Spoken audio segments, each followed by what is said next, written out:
po sikur kontrolli mbi rrezikun e kancerit të ishte, le të themi, më shumë në duart tona se sa mendojmë, më shumë se sa thjesht tek gjenet tona. Pikërisht këtë ide do të eksplorojmë sot. Do të zhytemi thellë në fuqinë e jashtëzakonshme që ka stili i jetesës dhe kujdesin mbështetës në gjithë këtë histori komplekse. Dhe për të nisur, dëgjoni pak këtë. Është një thënie nga Craig Venter, një pionier absolut i kërkimit gjenomik. Ai thotë, gjenet absolutisht nuk janë fati ynë. Kjo e ndryshon gjithë lojën, apo jo? Sfida është e hapur. Nëse nuk janë gjenet ato që e shkruajnë historinë tonë shëndetësore, atëherë kush ose çfarë bën? Mirë. Atëherë, le ta nisim pikërisht nga këtu, do të zbërthejmë këtë të vërtetë, që për shumë kënd mund të jetë befasuese për rolin e vërtet të gjenetikës. Besoj se ajo që do të zbulojmë bashkë do të ndryshojnë rrënjësisht perspektivën pikë të sëmundje. Kjo na sjell natyrshëm te pyetja kryesore. Nëse gjenet tona kanë një ndikim kaq të vogël, pra, nëse nuk është ADN-ja jon fajtori kryesor, atëherë çfarë është? Përgjigjja, e mbështetur në shifra, është le të themi që do t'ju habis. Dhe ja ku jemi. Në zemër të çështjes. Le ta quajmë rregulli 90-10. Mbajeni mend këtë emër, sepse ky koncept përmbledh gjithçka dhe, sinqerisht, ndryshon krejtësisht mënyrën se si duhet ta mendojmë këtë sfidë. Shikojeni pak këtë grafik. Diferenca është thjesht marramendse. Hulumtimet janë të qarta, vetëm një pjesë e vockël, 5 deri në 10% e të gjitha rasteve me kancer lidhen me defekte gjenetike të trashëguara, po pjesa tjetër, ajo pjesa gjigante, 90 deri në 95%. E po, ajo vjen nga stili i jetës dhe mjedisi. Mesazhi këtu është tepër i fuqishëm, leva e kontrollit, sidomos për parandalimin, është kryesisht në duart tona. E doni një provë edhe më bindse? Le të marrim studimet mbi binjakët identik. Këta njerëz kanë praktikisht të njëjtën ADN. E pra, nëse njëri prej tyre zhvillon kancer gjiri, shanset që edhe tjetri ta zhvilloj janë vetëm rreth 20%. 20%.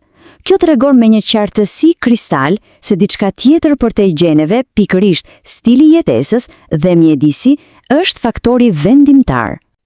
Në rregull, por kur themi stili i jetesës dhe mjedisit, çfarë kemi saktësisht parasysh?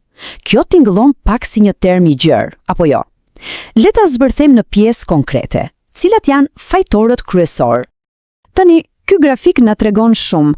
Imagjinoni pak, rreth 1/3 e vdekjeve nga kanceri lidhen me atë që ham, me dietën. Menjëherë pasaj vjen duhani, pastaj kemi infeksionet, por ja ku është pika kyçe, ajo që ka më shumë rëndësi.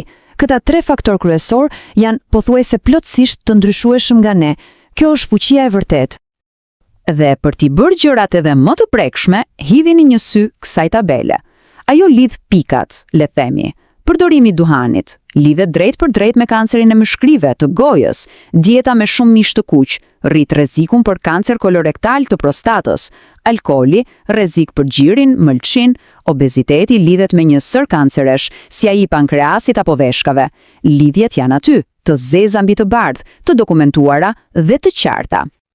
Okej, deri tani folëm për parandalimin, por le të ndryshojmë pak perspektivën.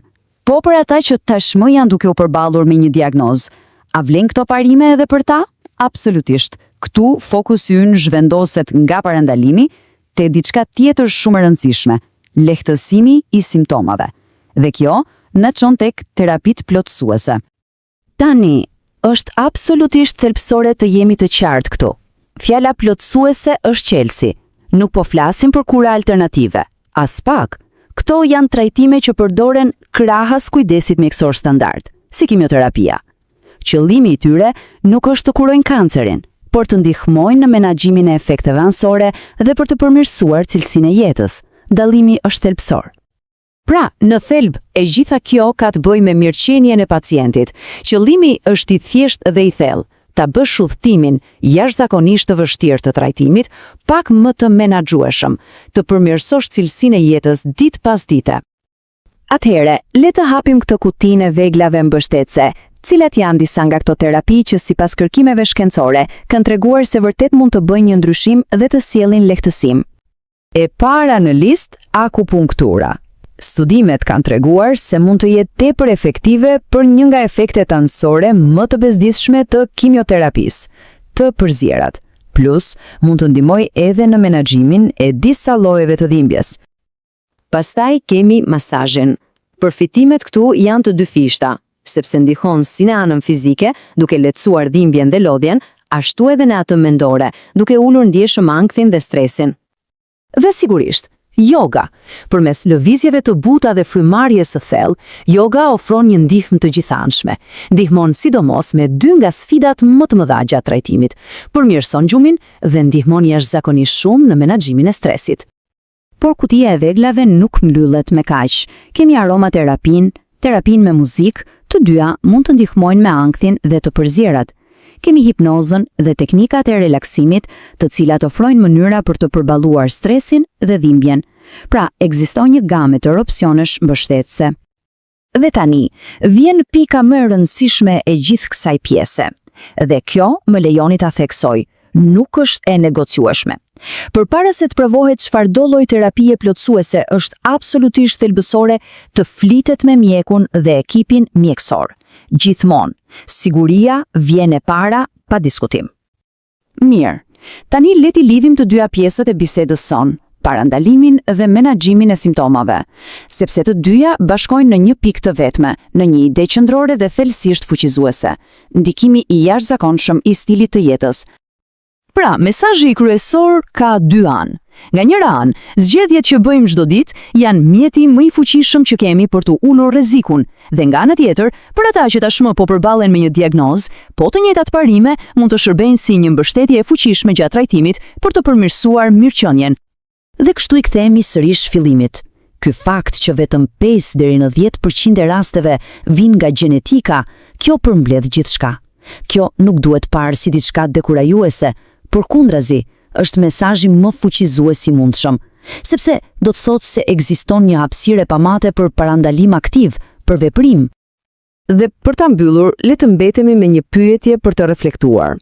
Duke e ditur tani fuqinë e jashtëzakonshme që ka stili i jetës, cili është ai ndryshimi i vetëm, i vogël apo i madh, nuk ka rëndësi, që mund të bënte diferencën më të madhe për shëndetin dhe mirëqenien.